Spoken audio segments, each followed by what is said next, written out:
നമ്മുടെ ഓരോരുത്തരുടെയും ജീവിതത്തിൽ എൻ്റെയോ എൻ്റെ വേണ്ടപ്പെട്ടവരുടെയോ ജീവിതത്തിനെ സ്വാധീനിച്ച, ഗുണപരമായി മാറ്റം വരുത്തിയ എന്തെങ്കിലും ഒരു സംഭവം നമ്മൾ എല്ലാവർക്കും പറയാനുണ്ടാകും എന്ന് ഞാൻ കരുതുകയാണ്.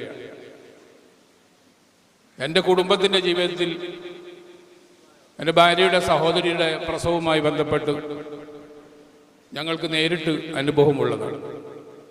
ചെറിയ പ്രസവിച്ച് ഒരാഴ്ച രണ്ടാഴ്ച കഴിയുമ്പോൾ തുടർച്ചയായി 2 കുട്ടികൾ മരണപ്പെട്ടപ്പോൾ ഇനി അങ്ങനെ ചികിത്സിക്കുന്നതിന് പകരം നമുക്ക് ആത്മീയ മാർഗം നോക്കാം എന്ന് അന്വേഷിച്ചപ്പോൾ എല്ലാവരും പറഞ്ഞത് കുറത്തങ്ങെടുത്ത് പോയി അവരോട് പറയുക എന്നാണ്.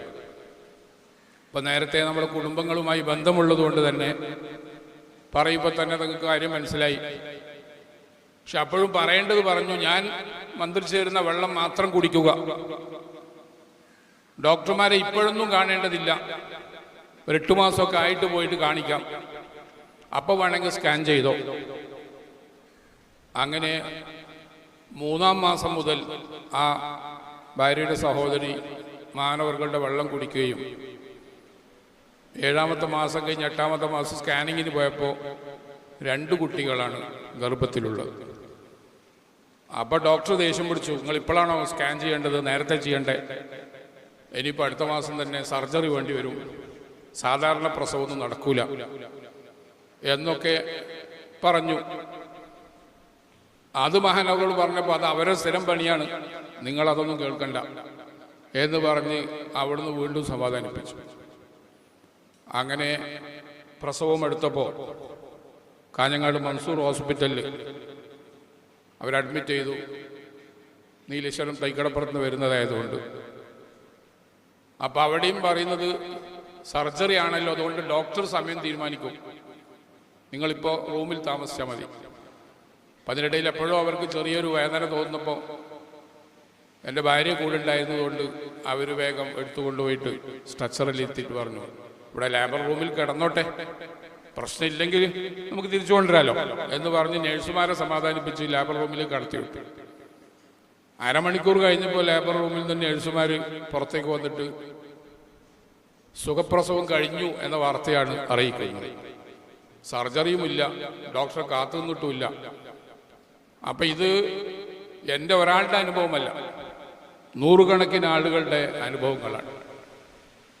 മരണ ദിവസം അവിടെ എത്തിയ കർണാടകയിലെ ഉജര ഭാഗത്തു നിന്നുള്ള ഒരു ചെറുപ്പക്കാരൻ വളരെ കരച്ചിലടക്കി ഇങ്ങനെ നിൽക്കുന്ന കണ്ടപ്പോൾ 1-2 പേര് അദ്ദേഹത്തോട് കാര്യം അന്വേഷിച്ചു.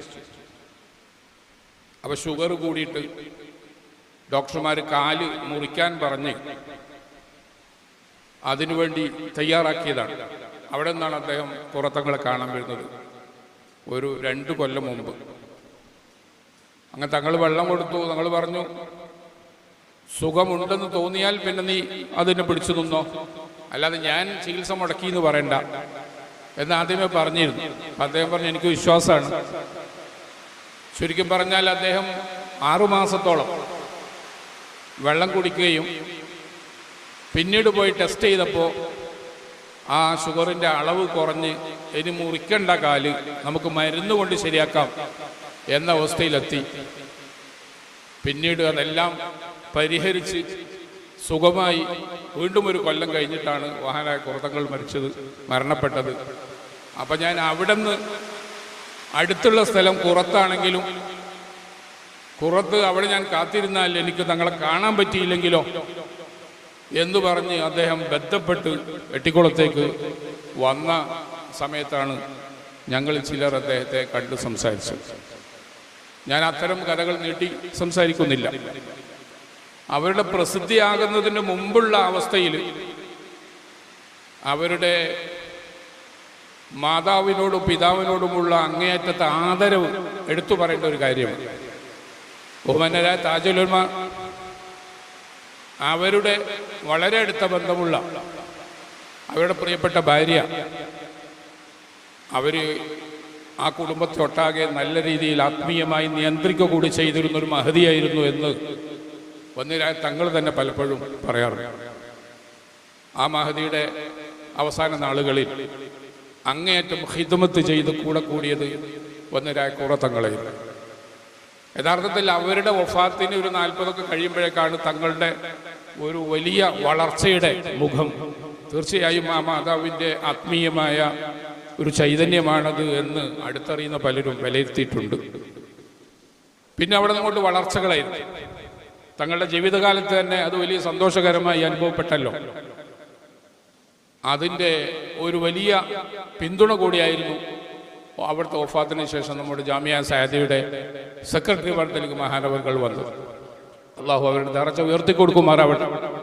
അവരുടെ ആത്മീയ അനുഗ്രഹം നമുക്കും സ്ഥാപനത്തിനും അള്ളാഹു നിലനിർത്തി തരുമാറാവട്ടെ എന്ന് അള്ളാഹു അവരുടെ കൂടെ പരലോകത്ത് നമ്മെ ഒരുമിച്ച് കൂട്ടുകയും അവരുടെ മദത് നമുക്ക് നിലനിർത്തി തരുകയും ചെയ്യുമാറാവട്ടെ. വാഹൃദാന അനിൽ ഹംദുലില്ലാഹി റബ്ബിൽ ആലമീൻ. അസ്സലാമു അലൈക്കും വറഹ്മത്തുള്ളാഹി.